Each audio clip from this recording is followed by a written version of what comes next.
Flip Weekly. Hey, what's going on? It's Matt here from flipweekly.com. Welcome to another episode of the Flip Weekly podcast. Got a big one for you today. Like always, we have a lot of things that we've picked up in a thrift store. Hit up the garage sales this week, and we made a ton of sales. So let's get straight into it. First, I'm going to talk about this weekend's garage sales. There's been so few sales in my area for the past 2 months that this has been the first time that I've hit them up all year. And I mean, it's getting towards the end of February right now, and I've been to one weekend of garage sales when last year I was going every single weekend. So why? I think that the garage sale trail that happened in November has cleared out everyone's houses, I guess. And then now it's moving house sales. It's people that usually go to the markets trying to offload their stuff. I know there's one garage sale that pops up every single week on Marketplace and Garage Sale Finder, and it's the exact same person with the exact same ad, and I have to constantly remind myself not to go there, because every time I've gone there, I've rocked up and parked straight out the front of their house and being like, oh shit, I went to this last week. It was filled with crap, crates upon crates of just junk that couldn't sell it at the markets, or couldn't sell on eBay, couldn't sell on Marketplace. And every time I go there, as soon as I pull up, I swear to God, I'm like, oh, for fuck's sake. This one again, this is why when I'm looking at sales to go to, I always check Google Maps, Street View, make sure that I haven't been there before. But the thing is, these places blend in over time. Just think, on a good weekend, you have to hit up maybe 5 to 10 sales. And over a year, do the maths for me. How many houses are you going to? I live in Sydney. You can only go to so many different streets in Sydney. It's a big city, but at the same time, there aren't that many suburbs that I haven't been to within, a 20 kilometer radius. So every street starts to look the same, and I start to question myself, did I go there last week? Am I going to rock up and hate myself for visiting the same place twice? And then, then you have the awkward small talk with the person running the sale, like you again, or I don't know. It's just really awkward, and I hate it when that happens, and it happens to me a lot. But the sales this week, I had 4.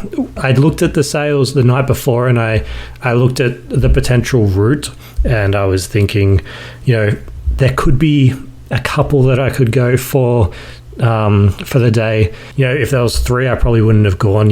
It's just a waste of time, even though you only need to be successful ones. But I would prefer, if I'm waking up early on a sad day, I want to hit up as many as possible. I don't want to just go to 1 or 2 and then I'm awake at 7:30 on a Saturday morning. What the fuck do I do for the rest of the day?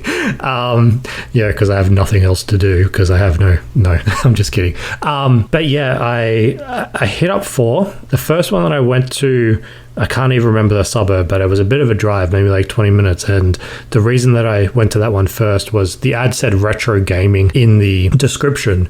It wasn't the first thing. It wasn't photographs of retro consoles or retro games. It was sort of a bit further down. It had a start time of 8:30, and I thought, I'll get there at 8:30 and see what's there. See if people are going to garage sales this year, if there's going to be a huge lineup, or if people read descriptions.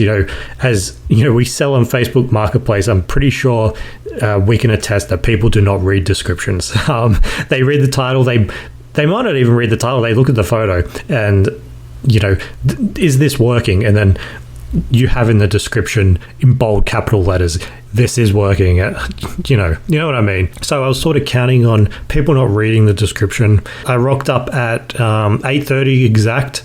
I timed it perfectly. What do you know? On the gate of the place that I was going to, they had a sign saying garage sale 8 o'clock till 3 p.m. So there was 2 different times. I rocked up, I guess now technically 30 minutes late.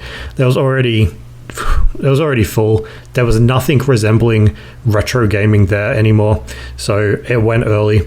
I saw a lot of people walking out empty-handed when I rocked up, which is never a good sign. You want people... you don't want people to steal your shit, but you want to see that there's stuff worth buying. You don't want people, going in, spending 60 seconds, realizing it's all junk and walking out. So there was no indication that there was anything good in there. I looked around, you had your classic board games all opened, which is fun. There was, all the glasses that you usually see. And there was just really nothing that I wanted to buy. I didn't see any home runs. So I spent a bit of time there and ended up leaving. I did see a couple of people picking up fishing rods. They were going for $5. I don't know much about fishing rods. I think all the money's in the reels. The one time that I went into BCF, which is Boats, Camping and Fishing, a store that sells boating gear, camping gear, and you guessed it, fishing gear. This year, I could see that the reels were worth like a ton of money. However, I don't know what brand is good. Actually, tell a lie, I've been in BCF twice, so twice this year. So I guess you could say I'm an expert. No, yeah, there was people buying those. I guess it might be a category to look into. Just if you see a branded reel that could sell for a lot of money, it might be worth picking up because they were selling these for $5 each. So I'm sure there's money to be made there. You just rip them off the reel and chuck them on Marketplace. I don't know if they're quick sellers. I imagine that sort of stuff would go well on Marketplace, though, given the demographic of Facebook and just that type of thing. So I struck out at the first sale. The second one that I went to was one of those ones where they tell you the street and they don't say the actual house number, again, which is really fun because if it's a long street and you're the only person in the car, you're looking both ways as you're trying to drive, looking down little driveways and things like that, avoiding cars coming towards you. Which reminds me, I need to talk about a car that almost hit me on Saturday when I was coming back from sales. Don't let me forget about that. I was fuming. But yeah, I was driving down the street and I just couldn't find it. I couldn't see any signs. I couldn't see, people running out of their cars into driveways, which is always hilarious to see when you rock up at a garage sale, you see someone else there and they decide to sprint inside. It's happened to me. That's happened to me with other people in the car too, which is the funniest thing because, the odd times that you have someone else come with you at sales, and they see people sprinting inside when they see you coming is just like, the faces of the people in the car when they're like, is this what it's like? Do people run into sales trying to find bargains? And it's like, no, I swear to God, it's not like this.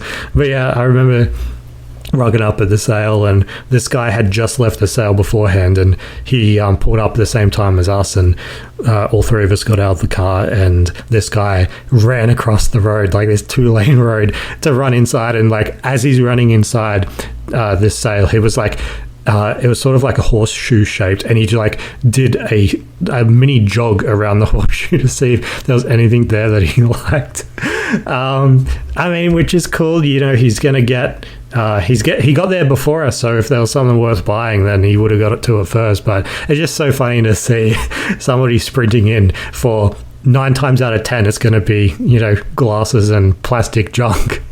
But yeah, what was I saying? I was talking about the garage sale that I couldn't find. Yeah, it was a long street, cars on both sides parked, very narrow, which is Sydney roads, I guess, if you live in some of these areas. But there was no indication that there was a sale on. I didn't see balloons, no signs up. Sometimes you can sort of tell when there's cars parked in certain areas, but yeah, there was nothing. So it was a waste of time. It's really annoying when this happens, man. Like, especially if you got it like a strict route that you go to, or if it's like the last one that you're going to and it sort of puts you out of the way, then it's so annoying when you rock up and you're like, there's nothing here.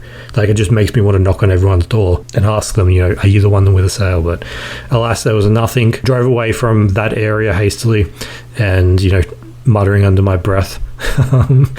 Going to the third sale, and the third sale had a a message on their listing that was like, our street is designed horribly, park on this street and walk down. So I followed those rules, not the rules, I followed the guidance. So I park on the street, I walk down probably about 400 meters. I'm thinking, this better be worth it. I don't think anyone else would have done what I did. They would have just driven straight in, and when I got there was nothing. Honestly, there was probably like 30 to 40 things, and when it comes to sales, those are the worst. When you can see everything that's for sale, it never results in finding hidden gems, because there can't be hidden gems when you have 30 things and you can see every single item. So there was no luck there. I was the only one there. Awkwardly looked around for a minute, told the guy thanks, did the fucking 400 meter journey back, and went to the fourth. And what was the fourth? Oh yeah, the fourth was out of the way. It was I won't say the suburb, but I had to drive past the airport. I had to drive past the area where shipping containers are loaded onto trucks and then loaded onto ships.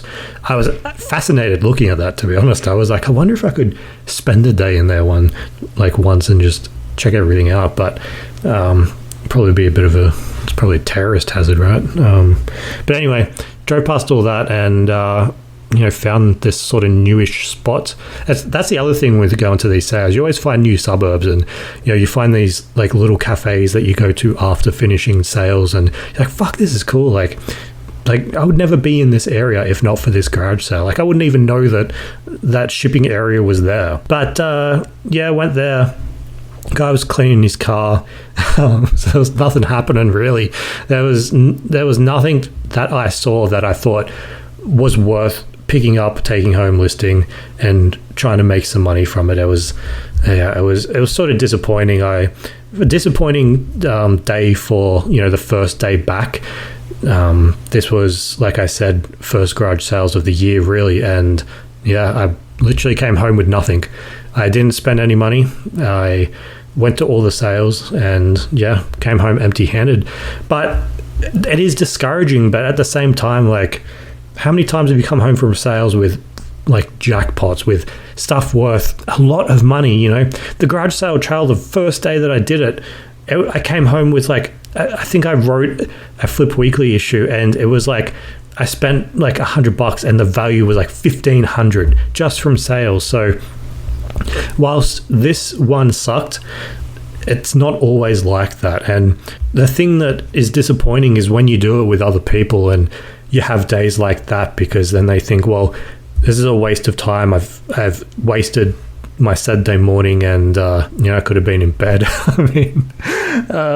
People would rather be asleep than anyway. That's the worst thing when that sort of stuff happens, because you want to find cool stuff when you bring people so that they get encouraged to do it more. But I think it was Steve Jobs that said something about perseverance and sticking to something. Like I don't know what he said, but he basically implied that you could be successful if you just I don't know. I don't really know what I'm saying. I'm sure he said something motivational that you could apply to garage sales.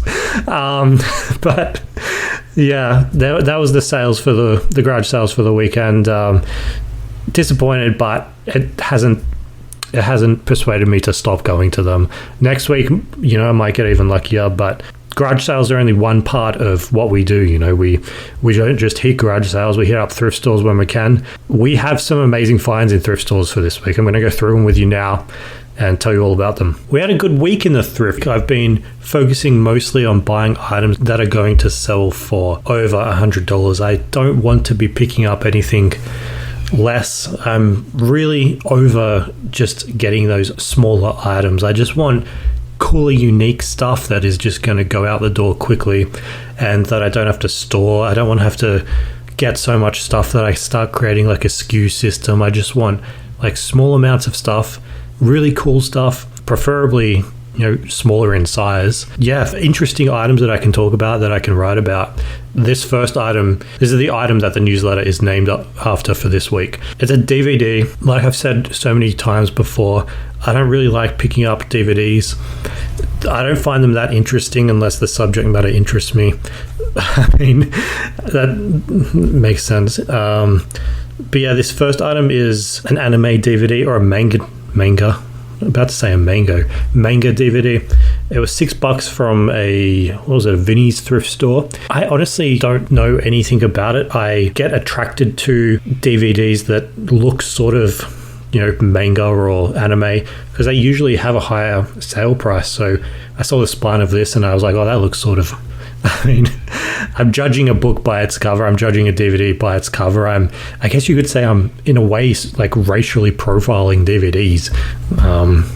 If that's a good thing or a bad thing, whatever. But this DVD stood out. It's called Neon Genesis Evangelion Platinum. I don't know if I'm pronouncing that right. But yeah, I don't know anything about it. The cover has two anime characters, a dude and a chick, and then it has like a it has like a giant robot sort of faded into the background with like a low opacity. But 7 discs, so that was like a first sign that it might be something good. And I looked it up on eBay. First I checked the region code on the back, because if I'm selling within Australia, I want it to be hopefully a region 4 or a region 0, which is like the region all, so it can be played on any DVD player. I checked that. I opened it up and checked all the discs. I didn't check the back of the discs. I don't really do that. I checked just to make sure all the discs were there. I don't think I've ever had a DVD that has never worked, or I've never had a DVD order that has come back. People are investing in disc cleaners and things like that. I don't know. I've never had a DVD or a video, or maybe a video game.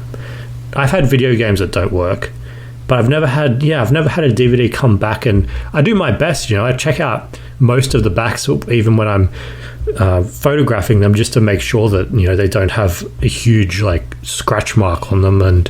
But yeah, I've never ever had an issue with them. So I don't know, just make sure all the DVDs are there, all the discs are there, and in most cases you're good to go. So I checked that, everything was good. $6 because there was 6. Oh, I mean, there's 7 discs. I don't know why they charged it, priced it at $6. But I looked it up on eBay, and the comps for this were just like, why? I don't understand why they were so high. And this DVD that I picked up was the complete series, all inside like this one case. But if you had the series in like multiple cases, so like a box set, it was worth like 2 or 3 times more. It was insane. I'm not going to tell you the figure just yet. I'm going to tease it out a bit, but I want to tell you about this title first. So, like I said, I had no idea anything about it. I can see now on the image that it has an M rating, and it has a couple little words there that insinuate what makes it an M rated. First, I looked up what it was about, and it's something like monsters coming to Earth, and they want to destroy Earth and humanity, of course. And a young man joins up with some pilots to control these giant machines. It's that. Okay, I didn't include this in the newsletter, but I ended up picking up another DVD VHS combo this week from someone on Marketplace for $20. Well, it go on to sell for around $200. Anyway, when I was testing out the DVD portion of that combo, what I do is I just take the closest DVD, put it on top of the DVD player, play the DVD, make sure it works, and then take a photo of it on one of the TVs in my house so I can show on the eBay listing that it works. And then I sent that snap off and got a reply, got called out saying, why do you have Neon Genesis Evangelion or whatever it's called? And I included the screenshot in the Flip Weekly newsletter because I was like, do you know what it is? I mentioned how much I paid for it. I didn't get a reply back fast enough, so I was like, oh, why am I getting called out? I looked it up online and there was some interesting things said about this DVD. There's a parental guide on a website called Common Sense Media. They say it's a good show, but they also say it has too much violence and also too much sex. And this is a anime. This isn't real people. This is all cartoons. And there was people writing reviews of the show. They're all saying like, this is such a cool show. It touches on like mental illness, mental health, depression, things like that. But then there's also people talking about those other aspects of the show. And I'm going to read out a quote from somebody. And they said, one of the main characters is openly an alcoholic and can often be seen ignoring trauma through sex and alcohol. There's absolutely no drugs nor swearing in the series, so there's a plus in regards to family friendliness. So there's an alcoholic, they're ignoring their trauma, and they're doing that through sex and alcohol, but there's absolutely no drugs or swearing. I mean, red flag, but I mean, who doesn't do that though, right? So this is, I mean, you can see my reply in the Flip Weekly newsletter, and I was like, oh my god, it's anime porn.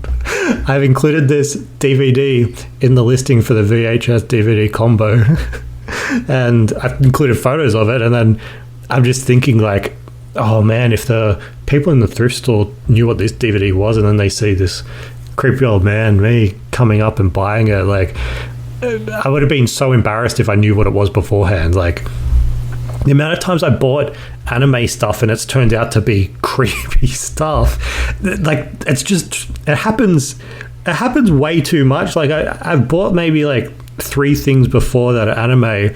One was a book that I comped up just from the front cover, and it was like a $60 book that I paid, a couple bucks for, and then I get home to take photos of inside, and it's like these bikini clad cartoon characters. I'm like, what the fuck is happening? Why is all this like this anime stuff featuring scantily clad cartoon characters? It's just, I don't understand, man. Like, maybe that's why it's worth so much money. But anyway, the reply after I said that it's, oh my god, it's anime porn, the response that I got was not exactly reassuring. The response was not hardcore porn. So, I mean, this other person has said absolutely no drugs or swearing, and then now, not hardcore, This is not hardcore.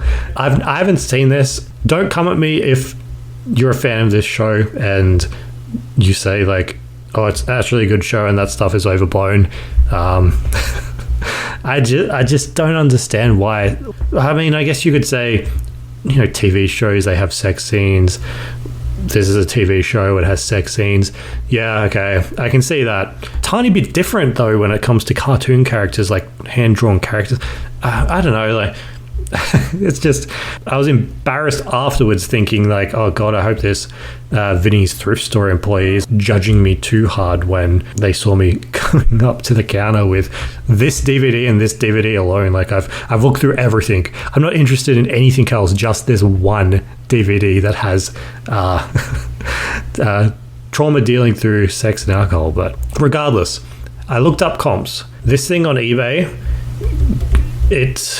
let me find the comps for you. The comps for this DVD are high. We have multiple sales. The sell-through rate for this DVD is great. For the one that I picked up that I paid $6 for, a couple of recent sales, 3rd of February, we have one for $149. A couple of days before that, $145. I think I can get $150 from this one DVD alone. And that's what I want when I'm walking out of the thrift store with a DVD. I don't want a DVD to sell for $20. I don't want a DVD that is going to sit around forever. I want something that's out the door quickly for $150. And this is just ticking all those boxes, man. Like, what a great pickup. What a great find this was. If you found this DVD, not in just the one case, but in like the box set with multiple copies of this, if you find it in a thrift or a garage sale, dude, you're looking at like hundreds of dollars, like $300, $400, $500 for this DVD. I'm looking at eBay right now for sold listings for this DVD. Complete Platinum Edition DVD box set, 7 disc plus movies. We have a sale, $605. We have another one, complete collection DVD with like a different case or something. Just a couple of days ago, $519. Honestly, this thing, like this box set, it's worth hundreds and hundreds and hundreds of dollars.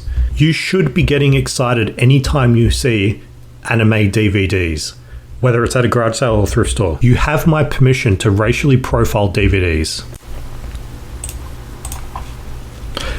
All right, moving on, we have the next item that I picked up, and it was a book. It's a single copy of an Animorphs book. Animorphs was this old 90s book series that was sort of created in the same time as Goosebumps. So I think that if Goosebumps are Batman, then Animorphs would be Robin. And this series is extremely popular. There's around 54 copies of Animorphs. From 1 to 54, that's the complete set.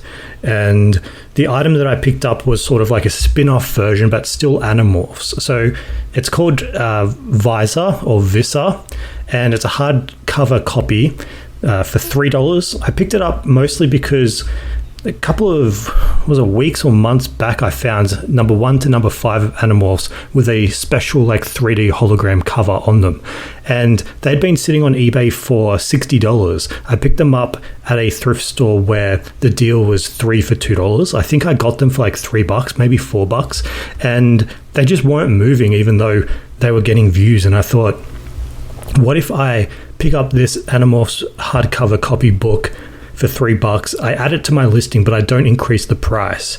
Would that be enough to move the needle and get a sale? So I entered the listing. I took new photos with the new book included in the bundle. I put it back up on eBay, and we're going to see how it goes. The whole rage with resellers is Goosebumps. Everyone loves Goosebumps books. Animorphs doesn't really get the same sort of coverage as Goosebumps, even though it has a higher... Even though the sell-through rate and the price for a complete set is pretty much the same. You know, a complete Animorphs, like I said, is 54 books, whereas with Goosebumps, a complete set, you have to find an additional 8 books because there's 62 in a set. So it's a bit easier to complete an Animorphs set, and the sale price for a complete set is around about the same. You know, I've included some screenshots in the latest Flip Weekly newsletter. In a complete Goosebumps set, we have a couple of sold listings from this month, and we have sale prices of $715, and we also have a couple of sales with Animorphs in this month, and their sale price is in the $800 mark. So the most recent sales are in Animorphs' favor. The sell-through rate is around about the same. Animorphs has a sell-through rate of 360% for a complete set, and Goosebumps is 385%. So it's really, they're on par with each other, but Goosebumps gets all the love. I don't know why. I've read both as a kid, and when I say I've read both, I think I flicked through them in library pretending to read while doing other things, but I didn't read them at home. I'm very familiar with each of them because the covers are so iconic, and Animorphs went on to have a TV show that I think I watched a couple of times. Goosebumps obviously went on to bigger and better things, but yeah, if you're not, but this series is something you want to keep an eye out for. Not just Goosebumps. Look out for Animorphs. Animorphs is, yeah, like I said, the yin to the yang type thing, and they might get slept on, and they get slept on, you know, and in a thrift store or a garage sale, you're probably going to find a big lot of these. Kids have them. It's a set, so when you find one, you're most likely to find more, except for in my case with this book that I just found. But I think the lesson here is that don't be afraid to add onto bundles that you have on eBay that aren't selling, especially if you can get them for such a low price. And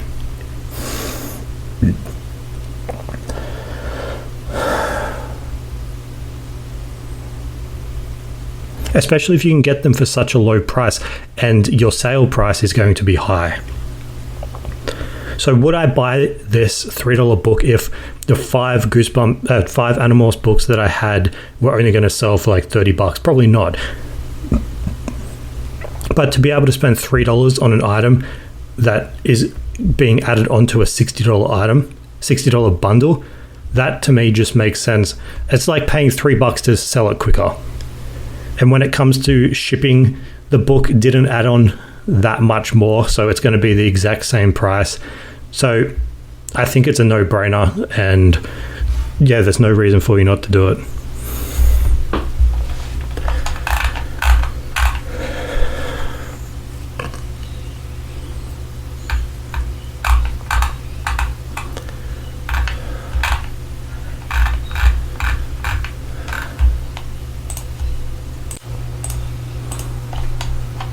By the way, if you're not familiar with Animorphs, it's a series written in the 90s about kids that can transform into animals, and they're fighting against these alien invaders that are trying to destroy Earth. The covers are pretty iconic. If you're looking at the cover, it's sort of a stage. If you're looking at the cover, it's a transformation between a person's face and an animal. So it goes from like 5 different stages in 5 different graphics. So you can see the person slowly transforming into the animal if you go from bottom to top, or from top to bottom you see the animal transforming back into the person. They are iconic. Once you see one, you'll be familiar with Animorphs because every single cover follows the same pattern. And if thrift stores have them on a shelf, the spine is also iconic. You'll be able to see in big block letters the word Animorphs. There'll be a number on them because it's a series.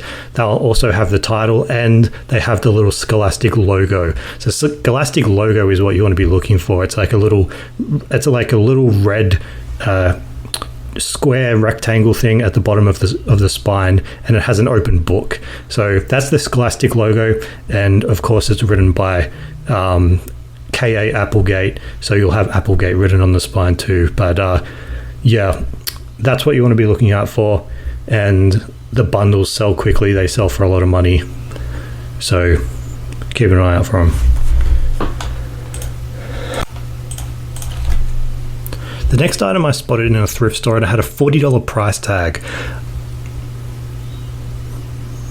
It takes a bit for me to spend up at a thrift store, so I was intrigued by this item. It said on it the brand name, which was Revell, Revell. I've never heard of it before, and it had a picture of a Formula One car with a title saying Vodafone, McLaren, Mercedes, MP425 Lewis Hamilton, and it had different languages written on the back, on the front, but essentially what it is a plastic model kit. So it's like a puzzle. It's a step up from a puzzle, not by much. It's what you do is you open the box. Inside there's these plastic sprues, I think they're called, and on those sprues are little plastic figures. So in this case there's little tires, there's little whatever other parts of a car there are, they're all on here. There's also some stickers, things like that. The box was fully sealed, so I wasn't able to see what's inside of it. I just did some Googling. I've included photos in Flip Weekly latest newsletter. And yeah, it had a $40 price tag on it. I didn't really know at the time what this thing is worth. I looked on the back, I checked for a date, what I always do. I could see it was 2011, and in the bottom left corner it had 5 digits, which was 07096, and what that tells me is that this is a set number. I can just Google or eBay the brand name Revell followed by those digits and something should come up. Nothing did come up, and initially on eBay, so I did a bit more searching around, and I could see a few sold listings on eBay. I could see a few independent stores that were selling this, but now out of stock, meaning that maybe back in 2011 they had it in stock, but right now they don't.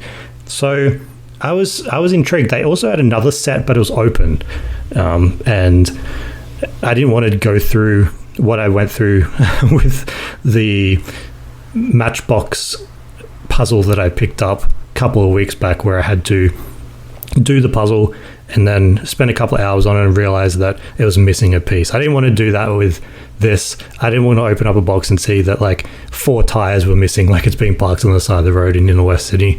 But it's just like, I picked up the sealed one, mostly because it was old, like I said, fully sealed. It had Lewis Hamilton, which I'm not that familiar with Formula One, but I know the name. And there's only a few race car drivers' names that I know. So I figured that they're the popular ones, or they're the best ones, or... Yeah, so I picked it up. $40 is a bit of a gamble. I don't like to spend that much money in a thrift store. I don't like buying things where the thrift store understands a bit of value about it. My goal mainly is to, I guess, outsmart, or... I mean, I say outsmart, but really it's like just caring a tiny bit more, because I bet half the time when things are priced, I don't really care about them. But that's just an assumption. But yeah, I picked up the set. It came with a paintbrush and a couple of paints too. All of this was sealed, and yeah.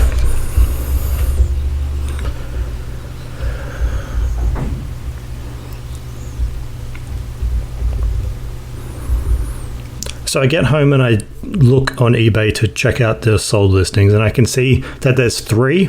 There's no active listings, but there's 3 sold listings, and they go back to November.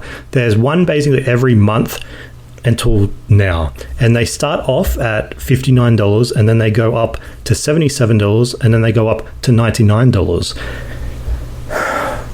All 3 of these, however, are pre-owned, or I think there's one that's brand new, but the box is a bit tatty. But none of them are sealed in plastic, in a plastic blister packaging like mine is.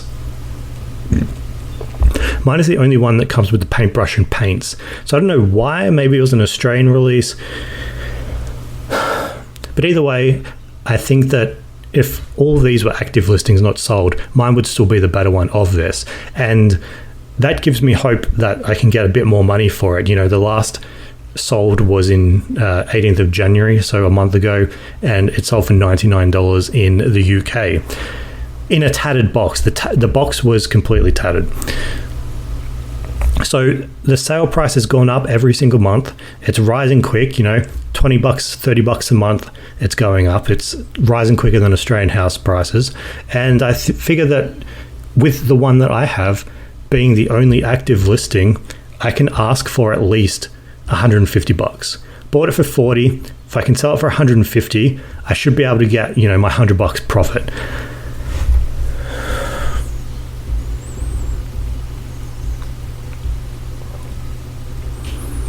I do a tiny bit more research, and I can see an independent website that has this exact same, well, not this exact same one. It has the model kit, doesn't have the paints and stuff that mine does, but it's listed for $98 on an independent website in America. Converting that to Australian dollars, it's 154 Australian dollars. So it's priced basically what I thought it would be worth, $150. I've put it on eBay. It's gotten a tiny bit of interest so far, no watches. But I really do think it's going to sell for full price, $150.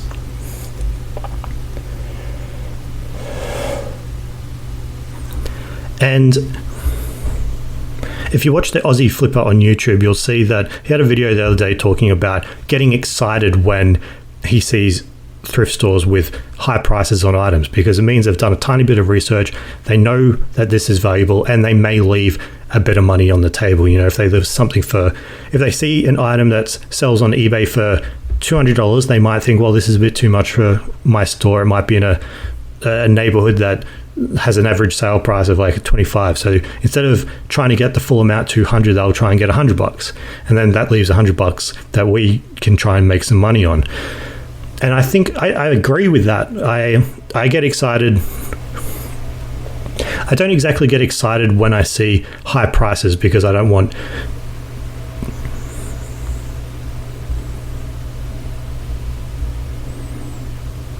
I get intrigued when I see high prices in thrift stores, because I realize because I think the exact same way that there might be a bit of juice left in this that I can squeeze out, So, when I saw this for $40, I thought, well, how much did this sell for originally? How much would it go for now? Would it be wanted by people now? Is it a desirable item? And ticked all those boxes for this, and I think $150 from 40 is achievable.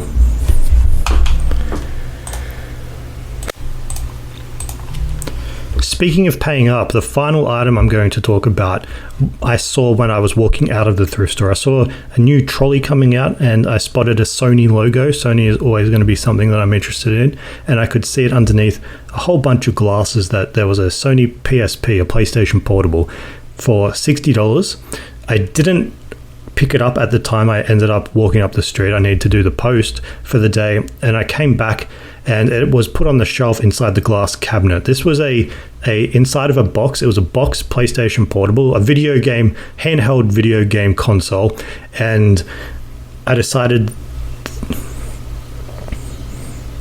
and knowing that boxed items sell on eBay for more than items that are loose. If you get a loose PSP, loose PlayStation Portable, it sells for, say, like $60. But if you get it inside of a box, it can sell for a bit more. That's the same with anything retro gaming, retro video gaming. I've talked about this before. I think I talked about it last week on the podcast, where you can get a single disc of a video game and it can sell for X. But if you get it inside of a case, you can sell for more, blah, blah, blah. So I saw that it was $60. I saw that it was boxed, and I thought, well, how much does a boxed PSP go for nowadays? I looked it up as I'm walking to the post office, and I could see them. There was a couple of sold comps. There was some for $150. There was one that was loose for $120. There was another one that was boxed for $230 plus post. So I'm thinking to myself, if a loose one goes for $120 and then I have two comps, one for $150 and one for $230 boxed, what is the difference there? Why is there only $30 difference?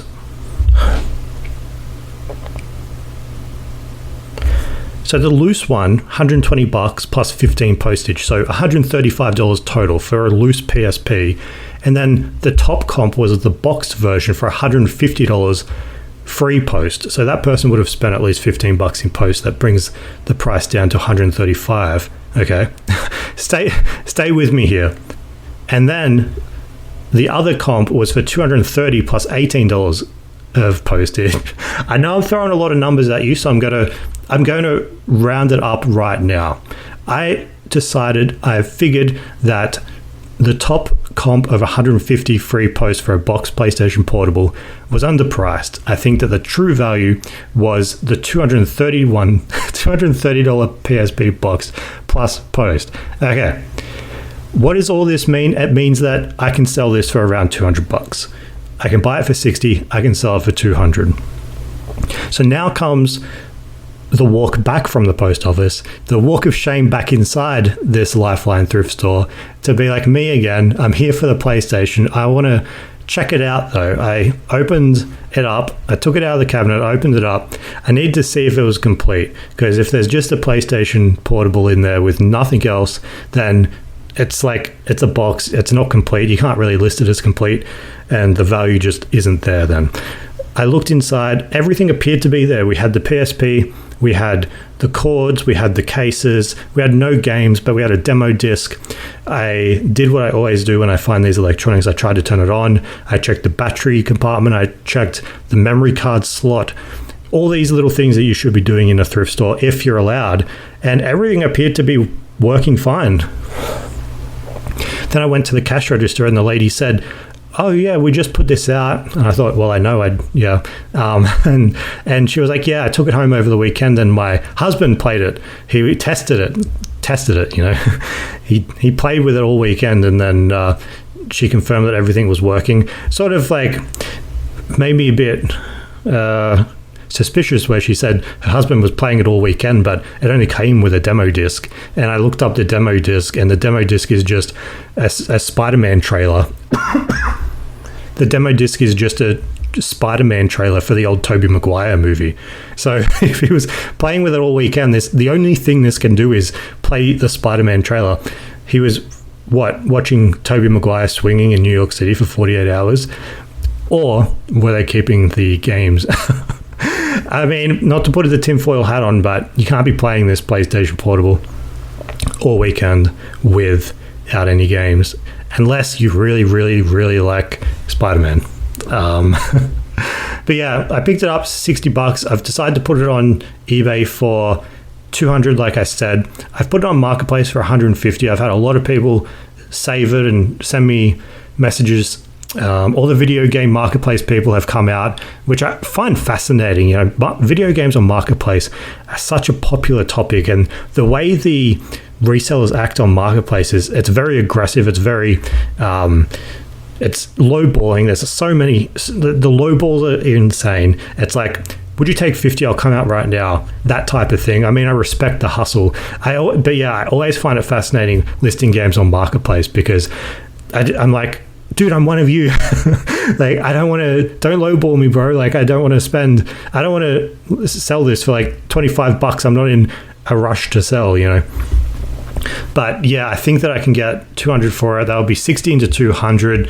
It would leave me with a bit over $100 profit, I think, after all fees and stuff. I think that it ticks off the $100 profit that I aim for. It is just a video game. It isn't that exciting, but finding any sort of boxed old console is a bit of nostalgia, at least for me. I had one of these back in school. I remember that would always play, you know, Grand Theft Auto in maths class, and we would just have a bit of fun around with these PlayStation Portables. They didn't last too long. They're not as popular and as nostalgic as like the old Nintendo Game Boys, but they were still a lot of fun. They were good console. They still work fine. The games, I don't know if they hold up, because I haven't played one in years. You don't have those old, you know, like Pokemon games for this console, but yeah, you can still watch movies, you can still play games, or you can even watch Spider-Man trailers. It's time to see what I sold this week, and I've talked about the garage sale trail in the podcast today. The next item is something that I picked up during the garage sale trail in November of last year. I got it for $5. It is a Samsung CRT TV. So it's one of those really old school televisions that have the wide back on them. They're quite heavy, they're quite large. I got it for $5. I listed it for, you're not going to believe it, an insane amount of money. It is sold for $265. So this is a television that people use for retro gaming. This isn't to watch anything on them. You know, these are televisions that have really low pixel density rates. Everything looks sort of grainy on them, but that is what these retro gamers love. They want to create sort of like I was going to say a boy cave, but that's a bit disrespectful. They want to create like a man cave, but with retro gaming stuff, bit of nostalgia stuff. They want to chuck some gaming consoles into these TVs, recreate their childhood basically. And I think it's cool. There's so many photos online of people sharing their setups, and it is very nostalgic to see like Mario Kart being played on an old television. Reminds them of their childhood, and yeah, it's just, I think it's really cool. Whenever I'm out at garage sales, I see these TVs, and the first time I saw them, I didn't pick them up because I didn't know about this old school CRT gaming thing. But eventually I realized that these old televisions that people want to get rid of, they don't want them sitting in their house because they've upgraded their television. These things are big and bulky. They're hard to store, not something that you can chuck in your garbage bin. People don't generally want them, so they're happy to get rid of them. And when I saw this at this garage sale, I was with my sister. My sister came with me. My sister Sam came with me for the second week of the garage sale trail, and we picked up from this one garage sale old school Nintendo Game & Watches, which is retro gaming. We sold those so quickly. It was like, I remember walking out of there We got them for $2 each, and I said to Sam, like, this thing is going to make you like $200. And, you know, she went back, she listed it on Marketplace, and someone picked it up like the next day or the next week. It was gone really quickly. And yeah, from this sale, I got those. I got this TV. I got a few other things, some really cool things. Yeah, this TV came with a remote. It came with the power cable, everything you really need. It sat on eBay for a while. You know, I went to the garage sale trail in November. It's now February. However, I wasn't sitting there with no interest.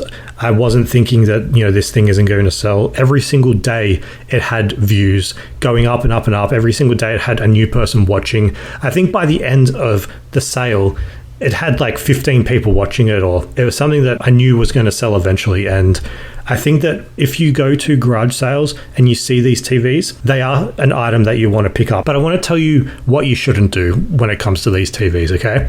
First of all, like any electronics, old school electronics, you want the remote, but it's not necessary. These old televisions usually have the buttons on the TV, you know, turn it on, turn it off, change the source, etc. You need to be able to post this, okay? The one that I picked up, I included in the title that it was a portable television. I also included that it was obviously vintage retro gaming television. That's what I wanted to put in the title. I took a photo of it, Nintendo Wii loading screen, so it sort of showed that this is just for retro gaming. But what you want to do at a garage sale is make sure that you can post it. So for example, here in Australia, there are limits on what you can post with Australia Post. Then if you can't post it with Australia Post, you need to use a courier, and that's going to be a bit more expensive. So Australia Post has limits. Their limits are 15 kilos, and there's also a length limit. I think it's like 1.5 meters. Don't quote me on that, but look it up for yourself. It's something like 1.5 meters or around that sort of measurement. So when you're getting these televisions at a garage sale, you're going to get them cheap unless they know what it is. But then again, you're not going to see a CRT television at a garage sale for like $265. So you're going to want to make sure that you can at least carry it. I don't know how you're going to make sure that it's not over 15 kilos. Just make sure that you can carry it. Pick it up, see how heavy it is. With this television that I picked up, it was actually surprisingly light. It wasn't that heavy. I think it weighed like 5 kilos, which is pretty light for an old school television because, you know, these things, they're like, 2 people needed to carry them back in the day. The backs on these, like, I had like a Kim Kardashian back on it, man. Like, these were massive. So you don't want to be buying a huge CRT TV, like the old school plasma ones or whatever they are. You want to make sure they're small, portable. Think of like televisions that kids had back in the 90s in their room. You know, they were small, they could fit on a shelf. You're not going to get a television that's like 6 foot long. You're going to get something that's small and portable. So take a look at the issue of Flip Weekly this week. Check out the TV that I listed up. It was 34 centimeters. You want to get around that size. The more portable, the better. You want to be able to ship it. If you put it on Marketplace, the audience is lower. You're going to probably take less money. So just make sure all of that is covered. Now, the other thing is shipping a television like this, you need to make sure that you do it properly. You know, I mentioned on the podcast a week or two ago that I shipped off some Star Wars polyresin helmets, and when they arrived, they were completely broken. And it wasn't that long ago, but I've learned my lesson. I've made sure that when I'm shipping this television, it's going to arrive safely. I don't know if it has arrived safely, but I'm hoping and praying that it's arrived safely. What I did is, it's inside a box, of course. It's also got other bits of cardboard in there, so it's almost double boxed. And the television is completely wrapped in bubble paper. It has other packaging material in it. It has the butcher's paper to fill in the gaps. And I've also included foam. So you can pick up foam from like any sort of recycling place. Like, it's given away for free or given away cheap. I know there's a couple of like recycling places around me where I can go to get foam. The foam that I used for this, I actually had some left over from a Christmas present that I made with my family. Foamed up all of the edges on this television, and then I also used it to stabilize the TV inside of the box. You don't want this to arrive at somebody's place with a cracked screen, with anything cracked, especially for a high sales price item like this, you know, $265. I don't want that to come into my bank account, spend it all on shit, and then, you know, a week's time have to give a $300 refund. You know, it's not something that you want to happen. You don't want those sort of surprises. So make sure it is packed securely. And if you think this is a one-off, you think I just got lucky with CRT TVs and nobody wants them, I highly recommend you jump onto eBay, do a search for retro gaming television. look at eBay sold comps, you're going to be very surprised. They're hundreds of dollars. They sell every single day. The sell-through rate on these televisions is actually really, really high. Mine might have taken a bit longer because of the higher asking price. I accepted a best offer for this at $265. I'm pretty sure I listed it for around that $350, $400 mark, so might not have sold so quickly if I didn't accept the best offer. But yeah, the sell-through rate's huge. It's sold in 3 months, which eBay sold listing data is kept for 3 months, so it's probably sold within the time frame that I estimated at the beginning. If you want to be inspired to find a CRT television at the garage sales on the weekend, jump onto eBay, do a search for them. You're going to be amazed. The next item that I sold, I picked up on January 29th, so the sell-through rate has been really high. It is a bunch of DVDs. It's 4 DVDs. They sold for $99.95, so $100. You're going to be wanting to check these out in thrift stores, especially when you can get your DVDs cheap. And you can get them for like $1 each, $2 each, whatever, 50 cents each, man, like if you get lucky. But it's a DVD with the most unoriginal, uncreative name I've ever heard. It's called Steven Universe. I don't know what it's about. I think it's a cartoon. I picked it up for $2 each at a Savers, so $8 total. And yeah, it's gone on to sell for $100, so 80 to $100. Steven Universe. It's not complete, I got seasons 1 to 4. I was hoping that I'd be able to find the 5th and final season, because if I did, then it jumps up to like a $200 collection, which is insane for a show with the most horrible name. Like I said before, I don't like to pick up DVDs unless I can get, $50, $100 for them. And I was able to get it for this. And, speaking of DVDs, another DVD that sold was a Wiggles DVD called Wiggly TV. That sold for $49.95, $50. I paid $3 for it. Wiggles does really well on DVD and CD if they're the original cast. The main reason I learnt about the Wiggles selling for a lot of money is because I became an uncle recently, and my niece is really into the Wiggles. She likes the newer ones. I don't actually like the newer ones. I think I like the OG Wiggles, Anthony, Greg, Jeff, and Murray. Yeah. Whereas the new ones, I think there's too many of them. I've learned recently that one of the new Wiggles was this emo kid from an old band called Justice Crew. And just going from that to the Wiggles, I can just imagine what this dude's friend group is like. Just thinking, what is this dude like a Wiggle? Is our friend a Wiggle? He was like, I don't know, what do emo people do? But yeah, these DVDs you want to be keeping an eye out for in the kids section of thrift stores. They're really easy to spot. They always have the Wiggles logo on the spine of them. I think I've talked about this before, but you want to get the ones in the old school jewel cases. You don't want to get the new ones that have the little carry handle that are designed for kids for some reason. I don't know why they make these cases with handles on them for kids. Like, why do we want kids handling DVDs? Why do they need handles on them? I don't understand why they're doing that. Kids can carry a normal DVD case, right? Why do they need a handle? Weird, right? Anyway, $50 for that. Paid $3. They're always good to sell. If you get a bundle of them, you can get even more money. There's a couple of the Wiggles DVDs that sell for $100. I've sold one before. There's some that sell for even more. Just check out eBay sold listings for the Wiggles original cast. Sort by high to low, and you'll be able to see some of those earlier DVDs that people are buying. People message me saying, can you please sell this Wiggles DVD, like a specific Wiggles DVD, as if I have a storage container full of just the Wiggles. But yeah, people are constantly looking out for this. I remember sorting my eBay listings from like most viewed and most watched, and the Wiggles is always like up there. It's always up there. The Wiggles fan base is crazy, and it's such an easy thing to buy. It's like a great introductory item that you can pick up, because if you get one and you pay $1 for it, you can most likely sell for like 20, 30, 40, 50, even $100 if you get one of the rarer ones. So I'm a big advocate for the Wiggles. Now, my plan worked.